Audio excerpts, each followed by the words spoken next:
চিৰাং জিলাৰ ঢালিগাঁওস্থিত বঙাইগাঁও শোধনাগাৰৰ উপনগৰী বিনোদন কেন্দ্ৰত অসম সাহিত্য সভাৰ পূৰ্ণাংগ অধিৱেশন অনুষ্ঠিত 2025-27 কাৰ্যবৰ্ষৰ দ্বিতীয় কাৰ্যনিৰ্বাহক এই অধিৱেশনত কেইবাটাও গুৰুত্বপূৰ্ণ বিষয়ৰ সিদ্ধান্ত গ্ৰহণ কৰা হয়।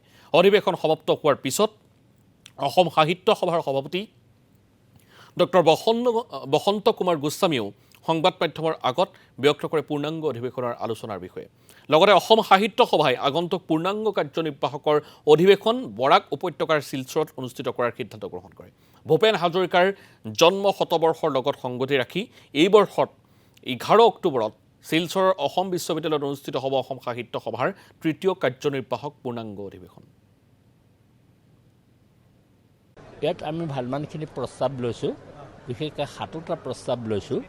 অসমৰ জনগোষ্ঠীসকলৰ যিসকল তালিকাভুক্ত হৈছে আজি সেইসকলো সুৰক্ষিত নহয়, আৰু যিসকল তালিকাভুক্ত হোৱা নাই তেওঁলোকক তালিকাভুক্ত কৰিব লাগে।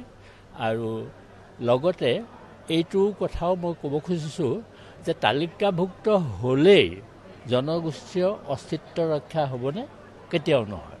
কেলে ত্ৰিপুৰালৈ চাওক, আজি ত্ৰিপুৰী ভাষাৰ অস্তিত্ব নাই, ত্ৰিপুৰী মানুহৰ অস্তিত্বটো প্ৰায় নাইকিয়া হৈ গৈছে।